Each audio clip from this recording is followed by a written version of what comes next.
जिनसे एक भयानक शक्ति का आभास हुआ, मानो यह सब कुछ नष्ट करने वाला हो, भव्य और रहस्यमय।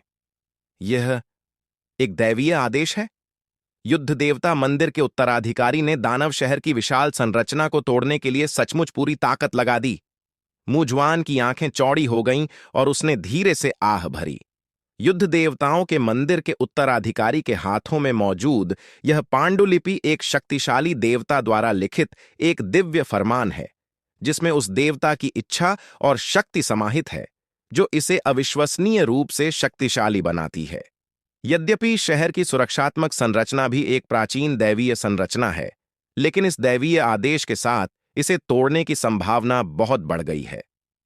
भनभनाहट। दिव्य आदेश राक्षसों के शहर की ओर बढ़ा। प्राचीन मंत्र तेजी से चमके, उनका प्रकाश अतुलनीय रूप से तीव्र था, और दिव्य व्यवस्था की जंजीरें नीचे उतरीं, जिनमें सब कुछ भेदने की शक्ति थी, और राक्षसों के शहर पर दबाव डाला। ईश्वरीय आदेश। हम्फ। शहर की सुरक्षा प्रणाली को पूरी शक्ति से सक्रिय करो।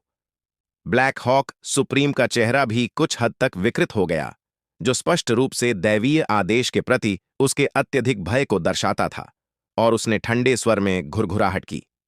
भूष। उसी क्षण बुद्ध के पुत्र कश्यप ने भी अपनी चाल चली।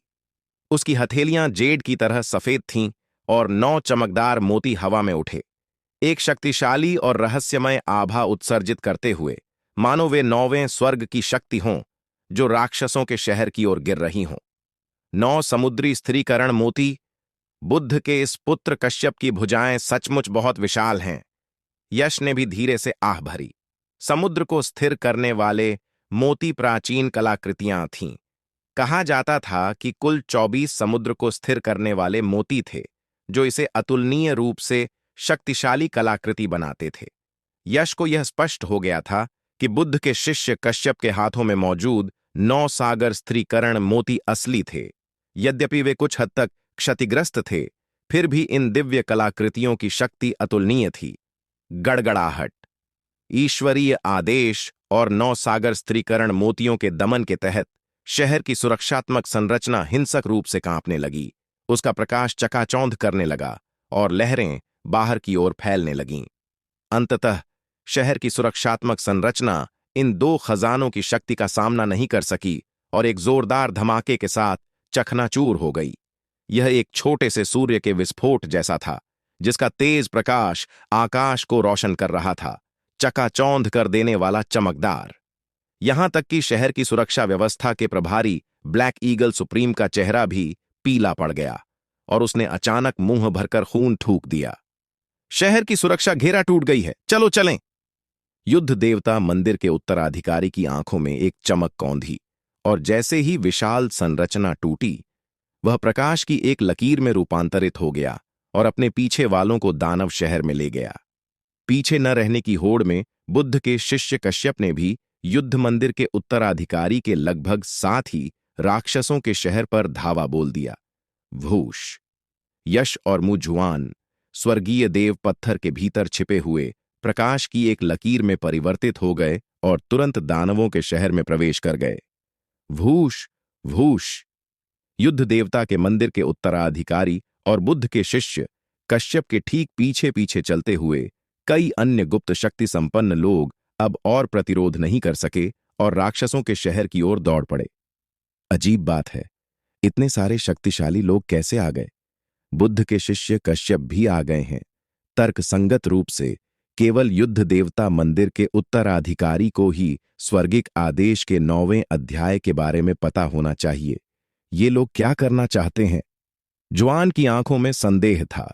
यश की आंखों में एक चमक कौंधी और उसने धीरे से कहा, मुझे डर है कि वे नियति के 9वें अध्याय के पीछे नहीं हैं, बल्कि इस दानव शहर में किसी अन्य खजाने की तलाश में हैं जिसके बारे में हमें पता नहीं है।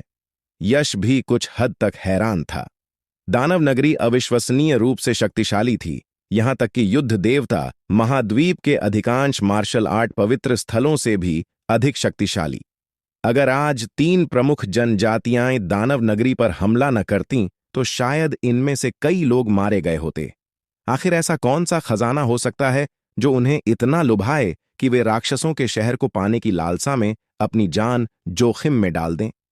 इसके अलावा यश को एहसास हुआ कि सभी का एक ही लक्ष्य था।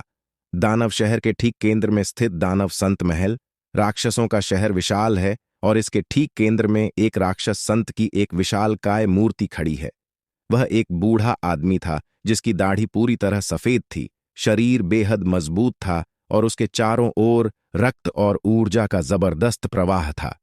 वह आकाश की ओर देखता रहा और उसमें दबंग अहंकार झलक रहा था। यश की आंखों में हल्की सी चमक आई। यह मूर्ति बिल्कुल वैसी ही थी जैसी उसने पवित्र खंडहरों में देखी थी, दानव संत की छवि। दानव संत की मूर्ति के पीछे एक काला दानव संत महल है जो भव्य और विशाल दिखता है और एक प्राचीन और रहस्यमय आभा बिखेरता है। बूम! एक अविश्वसनीय रूप से भयानक आभा निकली जिसने एक ही मुक्के से 1 दर्जन से अधिक युवा प्रतिभाशाली लोगों को खून के धुंध के बादल में उड़ा दिया। दानव संत महल के ऊपर 3 अविश्वसनीय रूप से शक्तिशाली आकृतियां उठीं, जिनमें से प्रत्येक की निगाहें बर्फीली थीं और उनमें असीम हत्या का इरादा था। तुम चींटियों की हिम्मत कैसे हुई मेरी दानव नगरी को छूने की?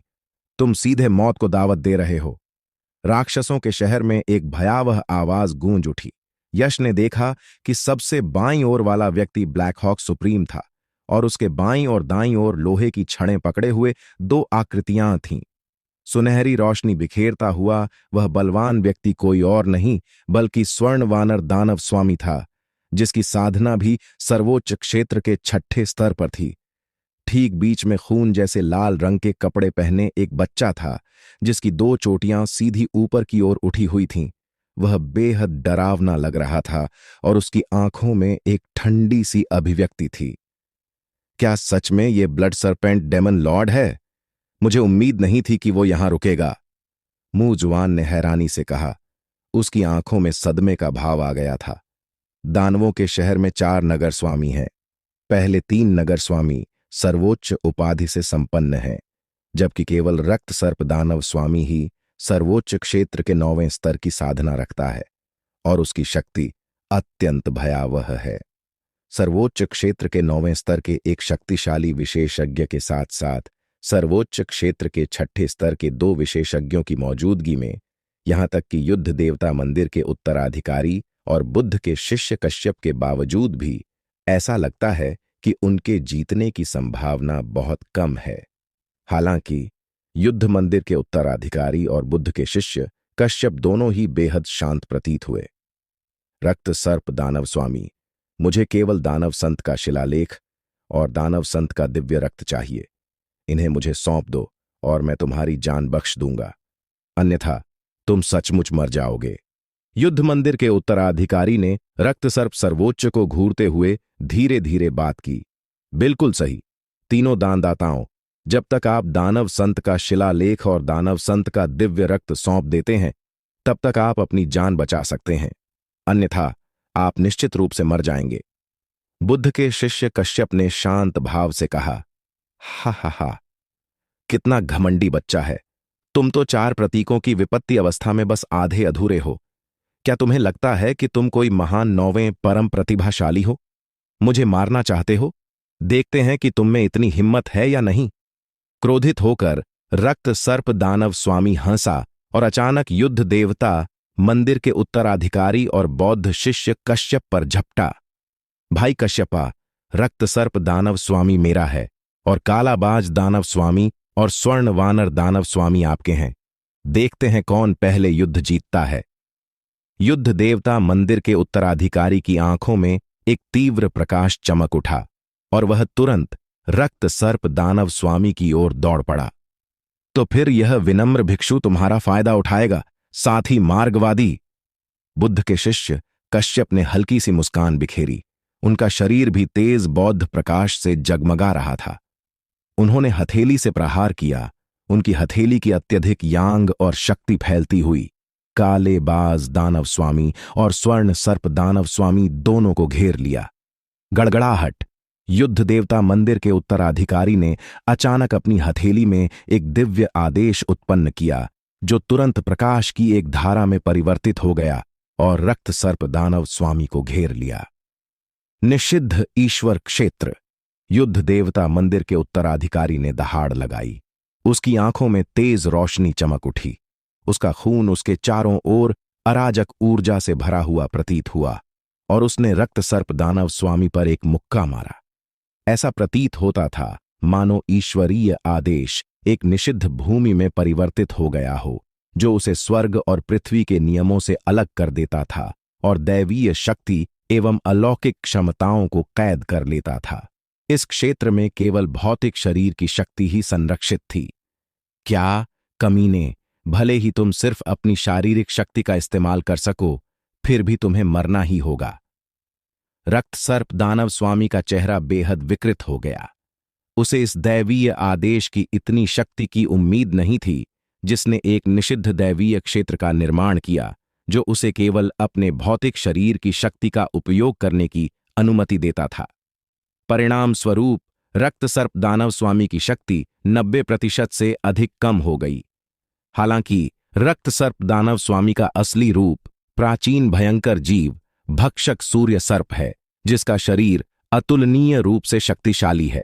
वह मानता है कि उसकी शक्ति किसी सच्चे दिव्य जीव से कम नहीं है। निषिद्ध देव क्षेत्र ने उसकी क्रूरता को और भड़का दिया है, जिसके कारण उसने युद्ध देवता मंदिर के उत्तराधिकारी पर अंधाधुंध हमला कर दिया। बूम!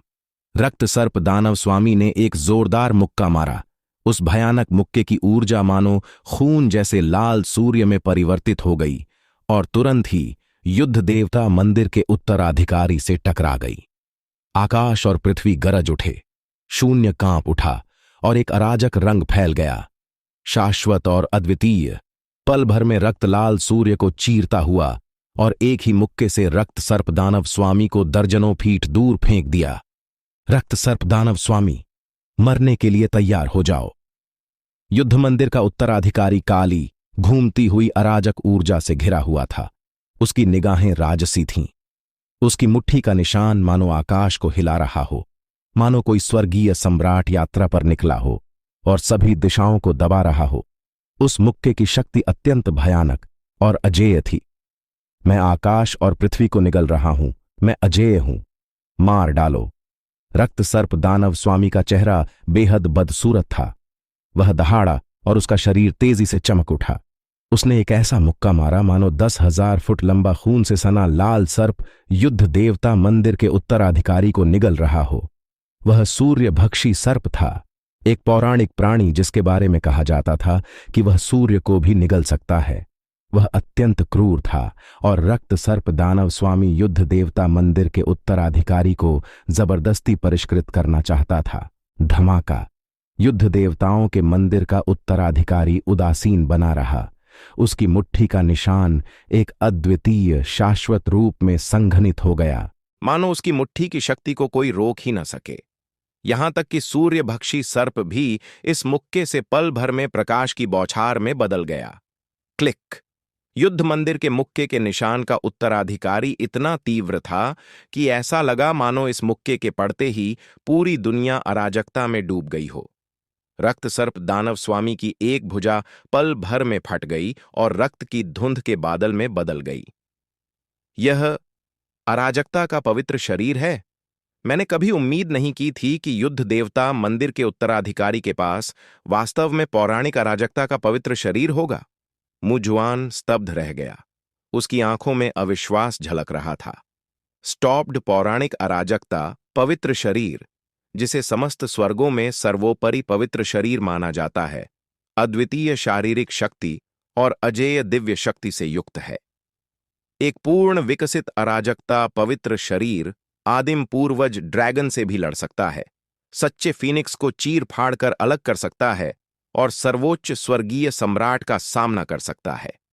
यह असली कैओस सेंट बॉडी नहीं है। आखिर असली कैओस सेंट बॉडी तो आज तक किसी ने देखी ही नहीं है। वॉर गॉड टेम्पल के उत्तराधिकारी के पास शायद कैओस सेंट बॉडी के रक्त का केवल एक अंश ही है। अगर यह अंश समय के साथ बढ़ता है तो शायद असली कैओस सेंट बॉडी बन सके। यश की आंखों में तीक्ष्णता झलक रही थी और वह कुछ भावुक भी था। सूर्य पवित्र शरीर, चंद्रमा पवित्र शरीर, पंच तत्व पवित्र शरीर, यिन यांग पवित्र शरीर इत्यादि, ये सभी पौराणिक पवित्र शरीर अत्यंत शक्तिशाली हैं। इनमें अराजकता पवित्र शरीर के वंश का अंश भी समाहित हो सकता है। यदि ये अपने परम रूप में विकसित हो जाएं, तो ये पौराणिक अराजकता पवित्र शरीर बन सकते हैं। आखिरकार अराजकता का पवित्र शरीर सर्वव्यापी और सर्वसमावेशी है, जो बल के माध्यम से मार्ग को सिद्ध करता है और शाश्वत रूप से अमर है। हालांकि युद्ध देवताओं के मंदिर के उत्तराधिकारी के पास वास्तव में अराजकता पवित्र शरीर का एक अंश मौजूद है, जो उसके भौतिक शरीर को अतुलनीय रूप से शक्तिशाली बनाता है, यहां तक कि प्राचीन भयंकर जानवर भक्षक सूर्य सर्प को भी पीछे छोड़ देता है। निषिद्ध क्षेत्र के अंतर्गत युद्ध देवता मंदिर के उत्तराधिकारी अजेय शक्ति के भंडार हैं। यश की आंखों में एक तीव्र चमक और लड़ने का जज्बा झलक रहा था। वह यह देखने के लिए बेताब था कि उसका सच्चा ड्रैगन शरीर या अराजकता संत शरीर, इनमें से कौन ज्यादा शक्तिशाली है। दूसरी ओर बुद्ध के शिष्य कश्यप ने भी 2 महान राक्षस सरदारों के साथ भयंकर युद्ध किया। भूष 9 रहस्यमयी दुनियाओं के समान दिखने वाले 9 समुद्री स्थिरीकरण मोती आकाश में उठे, एक भयानक और राजसी आभा बिखेरते हुए, और 2 दानव स्वामियों पर दबाव डाला। मेरे लिए इसे खोल दो। स्वर्णिम वानर दानव स्वामी की आंखें अद्वितीय तीक्ष्णता से चमक उठीं और उसके हाथ में मौजूद विशाल लोहे की छड़ पल भर में 1000 फुट लंबे हथियार में बदल गई, जो सर्वोच्च दिव्य शक्ति के साथ घूमती हुई समुद्र स्थिरीकरण मोती की ओर तेजी से नीचे गिरी। मारना! ब्लैक ईगल डेमन लॉर्ड के पास असाधारण गति थी। उसका शरीर सुनहरी बिजली की तरह चमक रहा था। उसके हाथ में एक प्राचीन काली तलवार प्रकट हुई और उसने समुद्र को स्थिर करने वाले मोती की ओर वार किया। खनक! समुद्र को स्थिर करने वाले मोती तेजी से चमक उठे, चकाचौंध भरे और आपस में गूंथे हुए हो गए। दिव्य नियम फलीभूत हुए और एक अतुलनीय रूप से भयानक शक्ति का विकिरण किया, जिसने स्वर्ण वानर दानव स्वामी और काले ईगल दानव स्वामी दोनों को घेर लिया। तुम दोनों बुद्ध के साथ रहने के लिए ही बने हो। यदि तुम सच्चे मन से बौद्ध धर्म अपना लो, तो यह विनम्र भिक्षु तुम्हारी जान बख्श सकता है। बौद्ध शिष्य कश्यप ने शांत भाव से कहा, उनके होठों पर हल्की सी मुस्कान थी। मैं तुम्हारी नानी के घर शरण ले रहा हूं। स्वर्ण वानर दानव स्वामी ने जोर से शाप दिया। जब विशाल लोहे की छड़ बुद्ध के शिष्य कश्यप की ओर तेजी से गिरी, तो उसका शरीर चकाचौंध भरी रोशनी से जगमगा उठा। अंत तक हट्ठी रहने वाले इस विनम्र भिक्षु के पास राक्षस वध के तरीकों का सहारा लेने के अलावा कोई विकल्प नहीं बचता। बौद्ध शिष्य कश्यप ने एक गहरी आह भरी। उनकी आंखों में एक तीव्र चमक दिखाई दी। उन्होंने स्वर्ण वानर दानव स्वामी की ओर हथेली से प्रहार किया, मानो करोड़ों फीट का कोई दिव्य पर्वत उन्हें दबा रहा हो, जिससे शाश्वत और असीम बौद्ध प्रकाश निकल रहा हो और जिसमें सब कुछ नष्ट करने की शक्ति समाहित हो। महान सुमेरु पर्वत की दिव्य हथेली! कश्यप की हल्की सी चीख के साथ ही विशाल दिव्य पर्वत नीचे दब गया। स्वर्ण वानर दानव स्वामी ने अपनी हथेली में मौजूद लोहे की छड़ को बुरी तरह कांपते हुए महसूस किया। उसकी बांह सुन्न हो गई और उसका पूरा शरीर उसकी हथेली पर अंकित हो गया। उसने अचानक मुंह से खून थूक दिया और उसकी शक्ति तुरंत कमजोर पड़ गई। हे छोटे गंजे भिक्षु, मरने के लिए तैयार हो जाओ। ब्लैक ईगल डेमन लॉर्ड की आंखें भी लाल हो गईं और उनके चेहरे पर क्रोध का भाव उभर आया। ऐसा लगा मानो उनके शरीर से काली राक्षसी ऊर्जा निकल रही हो और एक विशाल तलवार की किरण काश्यपा की ओर क्षैतिज रूप से बढ़ी। एक राक्षस की आभा? लगता है मैं तुम्हें जीवित नहीं रहने दे सकता। कश्यप की आंखों में एक तीव्र चमक कौंधी और उसने हथेली से प्रहार किया। तलवार की रोशनी पल भर में बिखर गई और काले बाज दानव स्वामी को इस प्रहार से गंभीर चोट आई। वह पीछे की ओर उड़कर 9 सागर स्थिरीकरण मोतियों में जा गिरा। उसने एक ही हथेली के प्रहार से 6ठे स्तर के सर्वोच्च क्षेत्र के विशेषज्ञ को गंभीर रूप से घायल कर दिया। ऐसा लगता है कि यह बौद्ध शिष्य कश्यप भी 6 लोकों का एक प्रतिभाशाली व्यक्ति है। मुजवान ने धीरे से आह भरी। युद्ध देवता मंदिर के उत्तराधिकारी और बुद्ध के शिष्य कश्यप की युद्ध क्षमता को देखकर वह कुछ निराश महसूस कर रहा था। मुझे डर है कि बात यहीं खत्म नहीं होती। ऐसा लगता है कि बुद्ध के पुत्र कश्यप ने अपनी युद्ध शक्ति छिपा रखी है। हालांकि इस युद्ध में कोई रहस्य नहीं है। रक्त सर्प दानव स्वामी, काला बाज दानव स्वामी और स्वर्ण वानर दानव स्वामी, तीनों का अंत निश्चित है। यश की आंखों में एक चमक कौंधी। वह महसूस कर सकता था कि तीनों दानव स्वामियों के भीतर दिव्य दानवों की एक घनी आभा थी, और यहां तक कि उनकी मूल आत्माएं भी अंधकारमय और दुष्ट हो गई थीं, जो अलौकिक दिव्य दानवों द्वारा पूरी तरह से भ्रष्ट हो चुकी थीं। इसके अलावा यश को यह भी महसूस हो रहा था कि दानव संत महल के भीतर एक अविश्वसनीय रूप से घनी और काली राक्षसी ऊर्जा बढ़ रही थी, जिससे अनाम स्वर्गीय पुस्तक में अत्यधिक उत्तेजित उतार चढ़ाव उत्पन्न हो रहे थे। ऐसा प्रतीत होता है कि दानव जनजाति के अलौकिक राक्षसों द्वारा भ्रष्ट होने का कारण इस दानव संत महल के भीतर ही निहित है। यश ने धीरे से कहा। गड़गड़ाहट। राक्षसों के शहर के भीतर कई शक्तिशाली राक्षस योद्धा इन बाहरी लोगों से एक खूनी युद्ध में लड़ने के लिए बाहर निकल आए। अनेक शक्तिशाली राक्षसी जीव, जिनमें से कई पौराणिक प्राचीन प्रजातियां थीं, असीम ऊर्जा और रक्त से परिपूर्ण थे। कुछ ने मानव रूप धारण कर लिया था, जबकि अन्य ने अपने शक्तिशाली राक्षसी शरीर को बरकरार रखा था। राक्षसों का एक अराजक नृत्य छिड़ गया और एक भयंकर युद्ध छिड़ गया।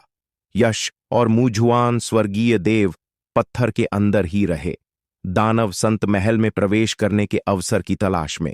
अंततः यश ने यह निर्धारित किया कि दानव संत महल को खोलने की विधि इन तीन दानव स्वामियों के भीतर, विशेष रूप से रक्त सर्प दानव स्वामी के भीतर ही निहित होनी चाहिए। इन तीनों दानव स्वामियों को मारकर ही शायद हम दानव संत महल को खोलने का रास्ता खोज सकें। बूम। निषिद्ध देव क्षेत्र के भीतर रक्त सर्प दानव स्वामी को युद्ध देवता मंदिर के उत्तराधिकारी के एक ही मुक्के से उड़ा दिया गया। वह बेहद अस्त व्यस्त दिख रहा था, लगातार खून की उल्टी कर रहा था। उसका शरीर लगभग चकनाचूर हो चुका था, एक हाथ खून से लथपथ धुंध में बदल गया था, और उसकी आंखों में एक अत्यंत कुरूप और व्यथित भाव भरा हुआ था। यदि वह निषिद्ध देव क्षेत्र में न होता तो सर्वोच्च क्षेत्र के 9वें स्तर की साधना के साथ वह युद्ध देव मंदिर के उत्तराधिकारी को कुचलने में सक्षम होता। हालांकि इस निषिद्ध देव क्षेत्र के कारण वह अपनी अधिकांश क्षमताओं का उपयोग करने में असमर्थ था और युद्ध देव मंदिर के उत्तराधिकारी द्वारा मारे जाने के कगार पर था। इसके अलावा निषिद्ध ईश्वर क्षेत्र में दिव्य नियम मौजूद हैं जो अविश्वसनीय रूप से शक्तिशाली हैं, जिससे उसके लिए इससे बाहर निकलना असंभव हो जाता है। यहां सिर्फ एक ही रास्ता है, मौत तक लड़ना। तू कमीना, मैं तुझसे जान की बाजी लगाकर लड़ूंगा। रक्त सर्प दानव स्वामी दहाड़ा। उसकी आंखें असीम क्रोध से भरी हुई थीं। भूश भूश। उसके शरीर से अनगिनत चकाचौंध कर देने वाली रोशनी फूट पड़ी और खून की धारें आकाश में फैल गईं, जो खून के सागर में तब्दील हो गईं। खून के इस सागर में 9 सूर्यभक्षी सर्प एक साथ प्रकट हुए, जो भयंकर और प्रचंड आभा बिखेर रहे थे और युद्ध देवता के मंदिर के उत्तराधिकारी का नाश करने पर आमादा थे। रक्त सर्प दानव स्वामी ने एक निषिद्ध रक्तवंश तकनीक का प्रयोग किया, अपनी जीवन शक्ति को जलाकर भयानक शक्ति को उजागर किया और अपनी चरम युद्ध शक्ति तक पहुंच गया।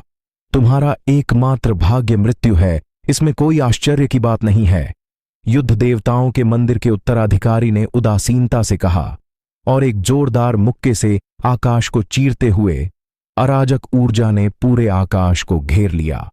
अद्वितीय मुक्के की रोशनी ने सब कुछ नष्ट कर दिया, राजसी और रहस्यमय। गड़गड़ाहट।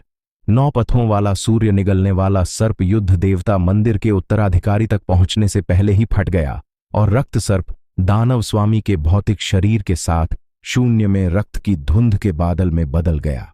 भूश। रक्त सर्प दानव स्वामी की मूल आत्मा को युद्ध देवता मंदिर के उत्तराधिकारी ने सीधे अपने कब्जे में ले लिया। एक भयानक हत्या की भावना ने उसे घेर लिया और रक्त सर्प दानव स्वामी की मूल आत्मा ने मृत्यु के संकट को भांप लिया, जिससे वह भय से कांप उठा। स्टॉप्ड। दूसरी ओर युद्ध देवता मंदिर के उत्तराधिकारी द्वारा रक्त सर्प दानव स्वामी को मारने के बाद काला ईगल दानव स्वामी और स्वर्ण वानर दानव स्वामी भी बुद्ध कश्यप के हाथों मारे गए। कश्यप की कार्रवाई त्वरित और निर्णायक थी। उन्होंने 9 सागर स्थिरीकरण मोतियों का उपयोग करके काले ईगल दानव स्वामी और स्वर्ण वानर दानव स्वामी को सील कर दिया और फिर महान सुमेरु दिव्य हथेली का उपयोग करके दोनों दानव स्वामियों को बलपूर्वक मार डाला। यश, तुम्हें क्या लगता है कि युद्ध देवता मंदिर के उत्तराधिकारी और बुद्ध के शिष्य कश्यप ने किस स्तर की निपुणता प्राप्त की है? मुजवान ने यश से पूछा। उसकी आंखें आश्चर्य से चौड़ी हो गई थीं। यद्यपि बुद्ध के शिष्य कश्यप ने अपनी शक्ति को छुपा रखा है, फिर भी मेरा अनुमान है कि वह केवल 7वें स्तर का प्रतिभाशाली है। जहां तक युद्ध देवता मंदिर के उत्तराधिकारी की बात है, मैं उसे पूरी तरह समझ नहीं पा रहा हूं। उसने अभी अभी निषिद्ध देव क्षेत्र को सक्रिय किया और अपनी शारीरिक शक्ति से रक्त सर्प दानव स्वामी को मार डाला। इसलिए मेरा अनुमान है कि वह संभवतः 8वें स्तर का प्रतिभाशाली है या यहां तक कि 9वें स्तर के प्रतिभावान क्षेत्र तक पहुंच चुका है। धीरे धीरे बोलते समय यश की आंखों में एक चमक सी दिखाई दी। 9 परम प्रतिभाशाली। तुम सब तो सनकी हो। 10 लाख वर्षों में केवल एक दुगु क्यूबाई प्रकट हुआ है और अब न केवल तुम प्रकट हुए हो, बल्कि युद्ध देवता मंदिर के उत्तराधिकारी और ज्याय भी प्रकट हुए हैं। मुजवान ने अवाक होकर कहा। जरूरी नहीं, वो झू ब्याओ भी कोई सीधा सादा आदमी नहीं है। उसके अलावा 2 और लोग हैं जिन्हें मैं समझ नहीं पा रहा हूं। यश की निगाहें झिलमिला उठीं और झू ब्याओ पर पड़ीं, जो अभी भी मेमने की टांग चबा रहा था, मानो इस महान युद्ध का उससे कोई लेना देना ही ना हो। झू ब्याओ के अलावा यश ने किंग डी और किंग युन के बारे में भी सोचा, जिनकी ताकत भी बेहद भयावह थी। उस युद्ध के बाद जियान वुशुआंग और दुगुझू ने निश्चित रूप से अपनी तलवार देव तकनीक और तलवार दानव सर्वोच्च शास्त्र को और परिष्कृत किया होगा और उनकी वर्तमान शक्ति संभवतः अत्यंत शक्तिशाली है। ये सभी लोग यश के प्रबल प्रतिद्वंद्वी माने जाते हैं। यश की नजर में ये सभी कम से कम 6ठी श्रेणी के प्रतिभाशाली व्यक्ति के स्तर के हैं। मुजवान पहले तो यश से पूछना चाहता था कि वह और किसे नहीं देख पा रहा है, लेकिन अचानक उसकी आंखों में एक तीखी चमक आई और उसने जल्दी से कहा, यश, वे दानव संत महल खोलने ही वाले हैं। दूर से युद्ध देवता मंदिर का उत्तराधिकारी रक्त सर्प दानव स्वामी की आदिम आत्मा को धारण किए हुए दानव संत महल के प्रवेश द्वार पर पहुंचा। क्या तुम दानव संत महल को खोलना चुनते हो या तुम विनाश को चुनते हो? युद्ध देवता मंदिर के उत्तराधिकारी ने उदासीनता से कहा। तुम्हारी भयानक मौत होगी। यहां तक कि अगर तुम दानव संत महल खोल भी दोगे तो भी तुम सब मर जाओगे। रक्त सर्प दानव स्वामी ने युद्ध देवता मंदिर के उत्तराधिकारी को विषैली निगाहों से घूरा। चूंकि तुम मरना चाहते हो तो मैं तुम्हारी इच्छा पूरी कर दूंगा। युद्ध देवता मंदिर के उत्तराधिकारी की आंखों में एक घातक चमक कौंधी और उसकी हथेली से एक दिव्य प्रकाश फूट पड़ा, जिसने पल भर में रक्त सर्प दानव स्वामी की आदिम आत्मा को रक्त के धुंध के बादल में बदल दिया। क्या यह मामूली दानव संत महल मेरे रास्ते में रुकावट डालने की हिम्मत करेगा? युद्ध देवता मंदिर के उत्तराधिकारी की दृष्टि अत्यंत प्रभावशाली थी। एक दिव्य आदेश हवा में फैल गया, जिससे चमकीली चिकनी लहरें बिखर गईं। दानव संत महल के द्वारों को बंद करने वाले प्रतिबंध पल भर में टूट गए, जैसे पानी पर लहरें उठती हैं। बूम! दानव संत महल के 2 प्राचीन पत्थर के द्वार खुल गए। यश, चलो अंदर चलते हैं, मुक्सुआन ने चिंता से आग्रह किया। जल्दी मत करो, इस दानव संत महल में प्रवेश करना शायद इतना आसान नहीं होगा। उन्हें पहले अंदर जाने दो, हम पीछे पीछे आएंगे और हमला करने का मौका ढूंढेंगे। यश की आंखों में एक तीव्र प्रकाश चमक उठा। उसे ऐसा महसूस हुआ मानो खुला हुआ दानव संत महल एक भयंकर जानवर की तरह हो, जो अपना मुंह चौड़ा खोलकर हर किसी को अपने जाल में फंसाने का इंतजार कर रहा हो। युद्ध देवता मंदिर के उत्तराधिकारी की आंखों में दिव्य चमक थी। उन्होंने सबसे पहले समूह का नेतृत्व करते हुए दानव संत महल में प्रवेश किया और बौद्ध शिष्य कश्यप उनके ठीक पीछे पीछे चले। आगे बढ़ो, सब लोग आगे बढ़ो। दानव संत महल में न केवल दानव संत की विरासत और दिव्य रक्त है, बल्कि सर्वोच्च दिव्य औषधि भी है। हा हा हा, दानव संत की विरासत मेरी है, तुम सब मेरे रास्ते से हट जाओ। दानव संत का दिव्य रक्त मेरा है, मैंने इस सर्वोच्च अमृत को हासिल कर लिया है। जो कोई भी इसे पाने के लिए मुझे चुनौती देने की हिम्मत करेगा वह मर जाएगा। दानव संत महल के बाहर वे प्रतिभाशाली शिष्य, जो मूल रूप से दानव शहर में कई शक्तिशाली हस्तियों के खिलाफ लड़ रहे थे, अब उनकी आंखें लाल हो गई थीं। युद्ध देवता, मंदिर के उत्तराधिकारी और बौद्ध शिष्य कश्यप को अंदर आते देख वे खुद को और रोक नहीं पाए और दानव संत महल में घुस गए।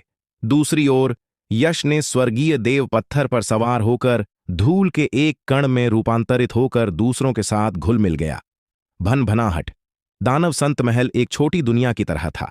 घने कोहरे और अराजकता के बीच यह एक शांत छोटी सी दुनिया थी, जिसमें पहाड़ और नदियां, सूर्य, चंद्रमा, तारे, घास, पेड़ और परिदृश्य सभी अविश्वसनीय रूप से वास्तविक प्रतीत होते थे।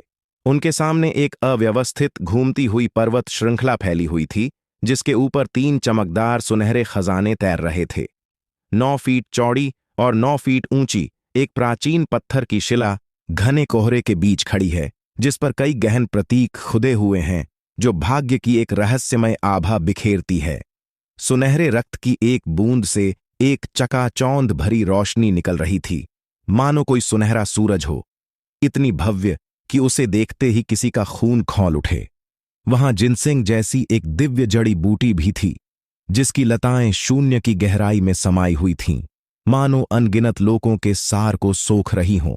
यह पर्वत अविश्वसनीय रूप से रहस्यमय प्रतीत होता है और एक शक्तिशाली दिव्य आभा से व्याप्त है, मानो यह किसी प्राचीन दिव्य आवरण में लिपटा हुआ हो, जिससे लोगों के दिल कांप उठते हैं। यश, भाग्य की 9वीं अध्याय उस पत्थर की शिला पर अंकित है। जल्दी करो, हमें इसे युद्ध देवता मंदिर के उत्तराधिकारी के हाथों में नहीं पड़ने देना चाहिए। शून्य में पत्थर की शिला को देखते ही मुजुआन उत्तेजित हो गया। जल्दी मत करो, ये दानव संत महल बहुत अजीब है। यश की आंखों में एक तीखी चमक आई, लेकिन उसे खुद को प्रकट करने की कोई जल्दी नहीं थी। किसी कारणवश यह दुनिया हमेशा उसे बहुत ही अवास्तविक और रहस्यमय एहसास देती थी। आगे बढ़ो, दानव संत का दिव्य रक्त और सर्वोच्च दिव्य औषधि शिखर पर है, सब लोग आगे बढ़ो। हा हा हा, उस पत्थर की शिला पर जो लिखा है वह तो दानव संत की विरासत ही होगी। भीड़ तुरंत उत्साहित हो गई, उनकी आंखें असीम उत्साह से चमक उठीं और वे सभी उछल पड़े और अराजकता पर्वत की ओर दौड़ पड़े। भनभनाहट। कयास माउंटेन से एक चकाचौंध भरी रोशनी निकली, जिसने भीड़ को इस तरह रोशन किया मानो वह कुछ समझने की कोशिश कर रही हो, और फिर पल भर में गायब हो गई। हर किसी को ऐसा लगा मानो उनकी आत्मा को भेद दिया गया हो, लेकिन यह भावना केवल एक क्षण के लिए ही रही। जब सबको पता चला कि कोई समस्या नहीं है, तो सभी ने राहत की सांस ली और पहाड़ की चोटी की ओर दौड़ पड़े। युद्ध मंदिर के उत्तराधिकारी और बौद्ध शिष्य कश्यप ने नेतृत्व संभाला। उनकी आंखें तीक्ष्ण दृष्टि से भरी हुई थीं और उन्होंने तुरंत पत्थर की शिला को पकड़ लिया। कब एक गूंजती घंटी की तरह आकाश और पृथ्वी कांप उठे। तीनों खजानों के ऊपर एक चमकदार अवरोध प्रकट हुआ, जिस पर आपस में गूंथे हुए मंत्र थे, जो रहस्यमय और अप्रत्याशित प्रतीत होते थे, मानो दैवीय व्यवस्था की जंजीरें हों जो सभी को रोक रही हों। यह 3 सर्वोच्च रत्नों की रक्षा करने वाला एक सुरक्षात्मक कवच है। इससे निकलने वाली भयानक तरंगें वास्तव में एक सर्वोच्च सत्ता की शक्ति से भी कहीं अधिक शक्तिशाली थीं। यह पौराणिक कथाओं में वर्णित एक देवता द्वारा स्थापित एक प्रतिबंध है। यह अवरोध किसी दानव संत ने ही छोड़ा होगा। कश्यपा, चलो हम सब मिलकर हमला करते हैं और सबसे पहले इस अवरोध को तोड़ते हैं। अंदर छिपे खजाने किसे मिलेंगे, ये तो हम भाग्य पर छोड़ते हैं। युद्ध देवता के मंदिर के उत्तराधिकारी की आंखों में एक तीव्र चमक दिखाई दी। उन्होंने बुद्ध के शिष्य कश्यप की ओर देखा और धीरे धीरे बोले, ठीक है, कोई बात नहीं। बुद्ध के शिष्य कश्यप की निगाहें भी कुछ हद तक गंभीर थीं। उन्हें भी इस बात का आभास हो गया था कि यह अवरोध अत्यंत शक्तिशाली है। गड़गड़ाहट। बौद्ध शिष्य कश्यप के हाथों में 9 समुद्र स्थिरीकरण मोती 9 चमकदार सूर्यों की तरह ऊपर तैरने लगे और अवरोध की ओर तेजी से बढ़ने लगे। युद्ध मंदिर के उत्तराधिकारी के हाथ में अभी भी वह दिव्य आदेश था जिसमें अतुलनीय रूप से भयानक युद्ध भावना समाहित थी, इतनी शक्तिशाली कि ऐसा प्रतीत होता था कि वह सब कुछ चकनाचूर करने में सक्षम है। ईश्वरीय आदेश आकाश में विलीन हो गया और रहस्यमय प्राचीन अक्षर चकाचौंध और चमक के साथ प्रकाशित हो उठे, जो दिव्य व्यवस्था की श्रृंखलाओं में परिवर्तित होकर बाधा को भेदते हुए आगे बढ़ गए। गड़गड़ाहट। वह अवरोध तुरंत ही अत्यंत तेज रोशनी से जगमगा उठा, जिसकी चमक अतुलनीय थी और उसके चारों ओर रहस्यमय प्रतीक चिन्ह घूम रहे थे, जिससे एक कान फाड़ देने वाली ध्वनि निकल रही थी, मानो स्वर्ग को हिला देने वाली कोई आपदा आ गई हो। 9 समुद्री स्त्रीकरण मोतियों और दिव्य आदेश की संयुक्त शक्ति अविश्वसनीय रूप से भयावह थी, जिससे अवरोध की यह परत भी कांप उठी। चलो, सब मिलकर हमला करते हैं। बाधा को तोड़ दो और खजाना हमारा है। इस बीच अन्य सभी प्रतिभाशाली और विशेषज्ञ खजाने की लालसा में इतने व्याकुल हो गए थे कि मानो उनकी आंखें चौंधिया गई हों। उन्हें डर था कि सुरक्षा घेरा टूट जाएगा और खजाना युद्ध देवता मंदिर के उत्तराधिकारी और बुद्ध के शिष्य कश्यप के हाथों में पड़ जाएगा। इसलिए उन्होंने सुरक्षा घेरे की उस परत पर हमला करने के लिए अपनी शक्तिशाली तकनीकों का प्रयोग किया। गड़गड़ाहट। उस भयानक ध्वनि से आकाश और पृथ्वी कांप उठे। असंख्य प्रतिभावानों और विशेषज्ञों का एक साथ आक्रमण करना एक अद्भुत दृश्य था। शक्तिशाली हथियार, विशाल मुट्ठियों के निशान, तलवारों की किरणें, तलवारों की ऊर्जा और भालों की किरणें हवा में उड़ती हुई आईं। चकाचौंध भरी दिव्य रोशनी अद्वितीय थी, जिससे सुरक्षा घेरा और भी अधिक कांप उठा। यश, हम कब कदम उठाएंगे? मुझवान की बेचैनी बढ़ती जा रही थी। वह पत्थर की शिला मकबरा राजा शहर के लिए बहुत महत्वपूर्ण थी और वह अपना धैर्य खो बैठा था। थोड़ी देर प्रतीक्षा करें। यश की निगाहें एकदम शांत थीं। उनसे एक हल्की दीप्तिमान रोशनी निकल रही थी, क्योंकि उन्होंने शब्दहीन स्वर्गीय पुस्तक को सक्रिय किया और इस दुनिया के रहस्यों को महसूस किया। दानव संत महल इतना शांत नहीं होना चाहिए। कम से कम एक सर्वोच्च सत्ता तो इसकी देख रेख कर रही होनी चाहिए, लेकिन वह जगह अविश्वसनीय रूप से शांत थी। वहां कोई नहीं था। दानव संत द्वारा छोड़े गए केवल 3 खजाने ही ऐसे प्रतीत हो रहे थे, मानो वे सभी के आने और उन पर दावा करने की प्रतीक्षा कर रहे हों। सब कुछ बहुत अजीब था, जिससे यश और भी सतर्क हो गया और उसने अपने सामने की हर चीज का निरीक्षण करना शुरू कर दिया। वूश। युद्ध मंदिर के उत्तराधिकारी के साथ आए झू ब्याओ ने अपनी चाल चली। उसने अनिच्छा से मेमने की टांग को चबाना समाप्त किया, फिर अपने चिकने मोटे हाथों को बेतरतीब ढंग से अपने शरीर पर रगड़ा और उसके बाद एक मुक्का मारा। क्लिक। आकाश और पृथ्वी कांप उठे। जब झू ब्याओ ने यह प्रहार किया तो उसका पूरा व्यक्तित्व ही बदल गया। वह अब पहले जैसा घिनौना व्यक्तित्व नहीं रहा। इसके बजाय उसके व्यक्तित्व से भव्यता, प्राचीनता और रहस्य का भाव उत्पन्न हुआ। यह मुक्का ऐसे मारा गया मानो कोई प्राचीन दिव्य जानवर आकाश से उतर आया हो, भयंकर और जबरदस्त। बूम। ऐसा प्रतीत हुआ मानो किसी पहाड़ से टकराने के बाद वह अवरोध अचानक अंदर की ओर धंस गया और फिर एक चकाचौंध भरी रोशनी के साथ फट पड़ा, जिससे झू ब्याओ हवा में उड़ गया। गेंद की तरह गोल मटोल झू ब्याओ अचानक पीछे की ओर उड़कर अपने नितंबों के बल गिर पड़ा, जो देखने में काफी हास्यास्पद लग रहा था। धिक्कार है! तुम्हारी हिम्मत कैसे हुई मेरा रास्ता रोकने की? मैं तुमसे जान की बाजी लगाकर लड़ूंगा। झू ब्याओ दहाड़ते हुए तुरंत उछल पड़ा और बाधा पर एक और मुक्का मारा। गड़गड़ाहट। आकाश में मानो एक अराजक बिजली की चमक फैल रही थी। यश की आंखों में एक तीव्र प्रकाश चमक उठा जब उसने दूर नीले कवच पहने एक युवक को देखा। उसके काले बाल उड़ रहे थे, उसका चेहरा जेड की तरह कोमल था और उसके पूरे शरीर से एक अत्यंत भयानक आभा निकल रही थी। उसके हाथ की हथेली में मौजूद एक नीले सुनहरे रंग का दिव्य भाला शून्य को भेदते हुए बाधा से टकराया। ऐसा लग रहा था मानो अरबों अराजक बिजली के झटके एक ही समय में फट पड़े हों, जो बेहद चकाचौंध पैदा कर रहे थे।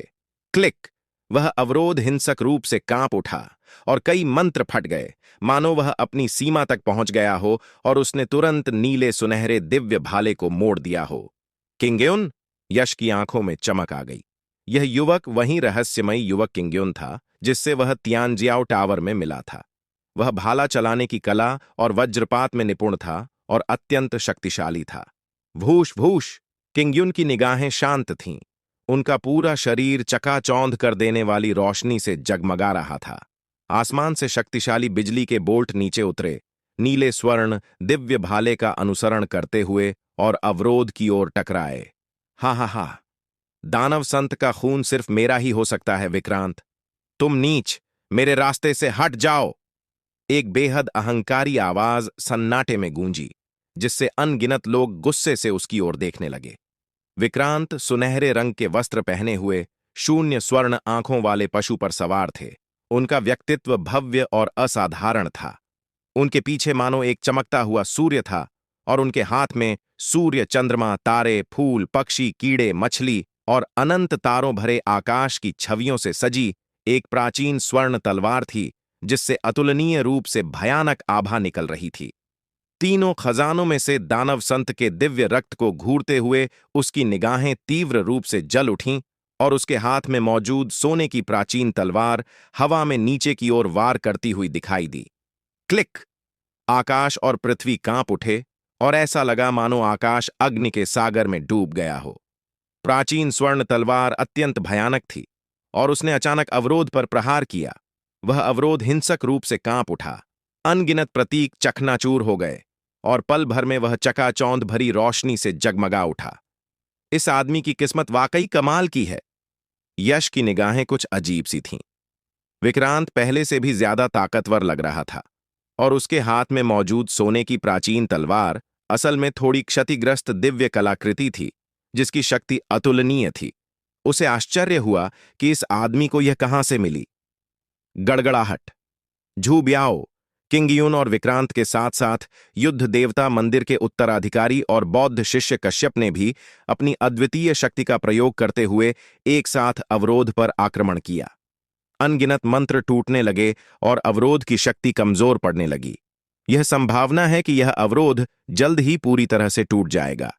यश का अनुमान था कि एक प्रतिष्ठित सर्वोच्च सत्ता भी उस बाधा को भेदने में सक्षम नहीं हो सकती है, क्योंकि उसमें शक्तिशाली दिव्य नियम समाहित हैं। हालांकि दैवीय आदेश, नौ सागर स्त्रीकरण मोती, झूबियाओं के दस्ताने, किंगयुन का दिव्य भाला और विक्रांत की सुनहरी प्राचीन तलवार, ये सभी दिव्य कलाकृतियां और खजाने माने जाते हैं, जिनमें अद्वितीय शक्ति होती है, जिसके कारण सुरक्षा घेरा भी कुछ हद तक उनका सामना करने में असमर्थ हो जाता है। दूसरे चाचा जी, पवित्र खंडहरों में दानव संत की विरासत उस शापित यश के वाहन ने छीन ली है। क्या वह यहां आया होगा? अगर वह आया तो क्या हम फिर से निराश नहीं होंगे? विक्रांत ने सुरक्षा घेरा तोड़ते हुए चुपके से अपने दूसरे चाचा जी से पूछा। दूसरे चाचा ने उपहास उड़ाते हुए कहा, तुम्हें किस बात का डर है? तुमने नहीं देखा कि यहां कितने लोग हैं? युद्ध देवता मंदिर के उत्तराधिकारी, बुद्ध के शिष्य कश्यप, यहां तक कि वह मोटा आदमी और नीले कवच वाला युवक भी कम नहीं है। अगर वह छोटी बकरी आने की हिम्मत करती है तो क्या तुम्हें लगता है कि ये लोग चुपचाप खड़े होकर उसे खजाना चुराते हुए देखते रहेंगे? दूसरे चाचा, आप बिल्कुल सही हैं। दानव संत का दिव्य रक्त मेरा, विक्रांत का ही है और कोई इसे मुझसे छीन नहीं सकता। विक्रांत ने उत्साह से कहा, चिंता मत करो, तुम्हारे हाथ में जो सूर्य देव तलवार है, भले ही वह थोड़ी क्षतिग्रस्त हो, फिर भी वह एक उत्कृष्ट कलाकृति है। मैं, तुम्हारा दूसरा चाचा, इन तीनों खजानों में से दानव संत का दिव्य रक्त प्राप्त करने में तुम्हारी अवश्य सहायता करूंगा। दूसरे चाचा ने बड़े गर्व से कहा। विक्रांत ने कुछ भावुक होकर कहा, दूसरे चाचा, आप मेरे लिए बहुत अच्छे हैं। गड़गड़ाहट! तभी रेशमी काले चमकदार फर वाली और बछड़े जैसी मजबूत काया वाली एक बकरी अचानक अराजक पर्वत के ऊपर प्रकट हुई। उसका चेहरा मनुष्य से भी अधिक कामुक लग रहा था। हाथ में प्राचीन राजदंड लहराते ही उसने तुरंत ही अवरोध को तोड़ दिया। बूढ़ी बकरी खिलखिलाकर हंसी और तीनों खजाने पकड़ने के लिए हाथ बढ़ाया। सभी लोग स्तब्ध रह गए। पांचों प्रतिभाशाली व्यक्तियों युद्ध मंदिर के उत्तराधिकारी बौद्ध शिष्य कश्यप, झू ब्याओ, किंगयुन और विक्रांत ने एकजुट होकर अपनी सर्वोच्च कलाकृतियों का भी प्रयोग किया, लेकिन वे अवरोध को भेदने में असमर्थ रहे। तभी एक अजीब बूढ़ा बकरा प्रकट हुआ और पलक झपकते ही अवरोध को तोड़कर आगे बढ़ गया। यह यश का वाहन है, वह दुष्ट बूढ़ा बकरा। इसने पवित्र खंडहरों में दानव संत की विरासत प्राप्त कर ली है। इसके हाथ में जो राजदंड है वह अवश्य ही दानव संत का खजाना होगा। सब मिलकर हमला करो, हम किसी भी कीमत पर इसे वे तीनों खजाने हासिल नहीं करने देंगे। विक्रांत लगभग दहाड़ उठा। उसकी आंखों में अपार क्रोध और हताशा भरी हुई थी। जैसा कि विक्रांत को आशंका थी, वह बूढ़ा व्यक्ति सचमुच आ गया। उसने हाथ के इशारे से बाधा को तोड़ दिया और तीनों खजानों को हथियाने का प्रयास किया। क्या इस बूढ़े बकरे को दानव संत की विरासत मिली है? सभी लोग दंग रह गए, उनकी आंखें फटी रह गईं। यह बूढ़ा बकरा इतना लंपट दिखता था, भला इसे दानव संत की विरासत पाने का सौभाग्य कैसे मिल सकता था? बूम! युद्ध मंदिर के उत्तराधिकारी ने सबसे तेजी से प्रतिक्रिया दी। उसकी आंखों में अद्वितीय तीक्ष्णता थी और उसने प्राचीन पत्थर की शिला पर एक मुक्का मारा। अगर वह बूढ़ा आदमी इस पत्थर की शिला को हथियाने में कामयाब हो जाता है, तो उसे निश्चित रूप से युद्ध मंदिर के उत्तराधिकारी द्वारा घूंसा मारा जाएगा। भूश! उस बूढ़े बकरे की आंखें इधर उधर दौड़ गईं और उसने वास्तव में पत्थर की शिला को त्याग दिया, सीधे दानव संत के दिव्य रक्त और दिव्य जड़ी बूटी को अपने कब्जे में ले लिया। धमाका! युद्ध मंदिर के उत्तराधिकारी ने पत्थर की शिला पर एक जोरदार प्रहार किया, जिससे वह चकाचौंध भरी रोशनी से फट पड़ी। प्राचीन प्रतीक फैल गए, जिनमें मानो एक संसार के जन्म और मृत्यु का वर्णन समाहित था, जिससे यह अत्यंत रहस्यमय बन गया। बूढ़े बकरे, दानव संत का दिव्य रक्त और सर्वोच्च दिव्य औषधि मुझे सौंप दो, वरना तुम्हारी मृत्यु निश्चित है। विक्रांत ने बूढ़े बकरे को घूरते हुए कहा। यहां तक कि किंगयुन और झू ब्याओ, साथ ही कई अन्य प्रतिभाशाली विशेषज्ञ भी उस बूढ़े बकरे को घेर कर खड़े थे। उनकी आंखों में बर्फीली हत्या की मंशा भरी हुई थी।